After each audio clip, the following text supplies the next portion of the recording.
வணக்கம். விடுதலை ராஜேந்திரன். புதுடில்லியில் லட்சக்கணக்கான விவசாயிகள் நடுங்கும் குளிரில் 15 நாட்களுக்கு மேலாக வேளாண் சட்டங்களை ரத்து செய்ய கோரி போராடி கொண்டு இருக்கிறார்கள்.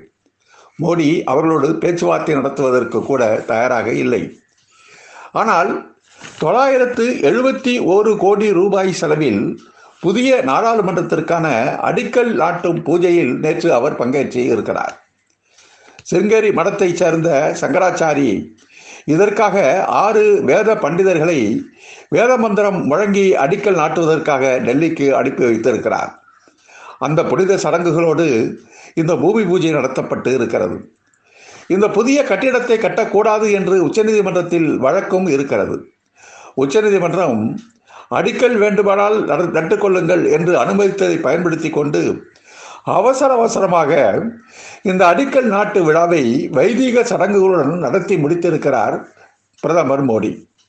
சோழ ராஜ்யத்திலேயே ஜனநாயகம் இருந்திருக்கிறது, வேத காலத்திலேயே ஜனநாயகம் இருந்திருக்கிறது, இதற்கு வேதங்களிலேயே ஆதாரம் இருக்கிறது என்றெல்லாம் ரிக்குவேதத்தை காட்டி அவர் பேசியிருக்கிறார். ஆக மோடி பேசுகிற ஜனநாயகம் என்பது ரிக்குவேதத்திலும் மன்னர்கள் ஆட்சியிலும் இருந்த ஜனநாயகம்தான் என்பதை அவர் இதன் மூலம் உறுதிப்படுத்தி இருக்கிறார். ஒரு நாட்டினுடைய நாடாளுமன்றத்தினுடைய அழகு என்பது அந்த நாடாளுமன்றம் ஜனநாயகத்தை எப்படி செயல்படுத்துகிறது என்பதில்தான் இருக்கிறது.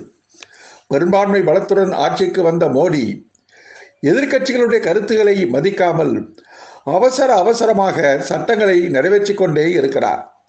மாநிலங்களவையில் கடந்த தேர்தலின் போது பாஜகவுக்கு மெஜாரிட்டி இல்லாத நிலையில் பல மசோதாக்களை மாநிலங்களவையின் விவாதத்திற்கு அனுப்பாமலே நாடாளுமன்றத்துக்குள்ளே நிறைவேற்றியதையும் நாடு பார்த்து கொண்டிருந்தது. ஒரே நாளில் 20 மசோதாக்கள் 30 மசோதாக்கள் என்று நிறைவேற்றி கொண்டு நாடாளுமன்ற விசாரணை குழுக்களுக்கும் மசோதாக்களை அனுப்ப மறுத்து கொண்டு எதிர்க்கட்சிகளின் கருத்துக்களையும் குரல்களையும் நெறித்து கொண்டிருக்கின்ற ஒரு நாட்டிற்கு 971 கோடி ரூபாய் செலவில் அழகான பாராளுமன்றம் கட்டப்போகிறது என்று சொல்வது வேடிக்கையானது, நகைப்புக்கு உரியது. நாட்டினுடைய பொருளாதாரம் மிக மோசமாக போய்கொண்டு இருப்பதை மக்கள் பார்த்து கொண்டு இருக்கிறார்கள். பொருளாதார அறிஞர்களும் கூறிக்கொண்டிருக்கிறார்கள். ஆசியாவிலேயே ஊழல் மலிந்த நாடு இந்தியாதான் என்று ஆய்வுகள் கூறிக்கொண்டு இருக்கின்றன. வேலையில்லா திண்டாட்டம், மக்கள் அன்றாட வாழ்க்கைக்கே போராடி கொண்டிருக்கின்ற ஒரு சூழல். இந்த நிலையில் அதானியும் அம்பானியும் கூட இந்த கொரோனா காலத்தில் பல மடங்கு சொத்துக்களை சேர்த்து விட்டார்கள் என்று ஆய்வுகள் வெளிவந்து கொண்டு இருக்கின்றன.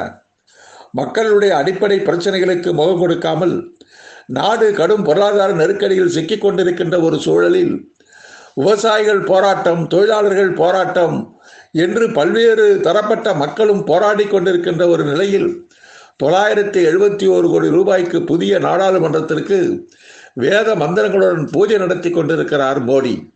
இது நடப்பது மக்களுக்கான ஆட்சியா, யாருக்கான ஆட்சி என்பதை நாம் சிந்தித்து பார்க்க வேண்டும். நன்றி, வணக்கம்.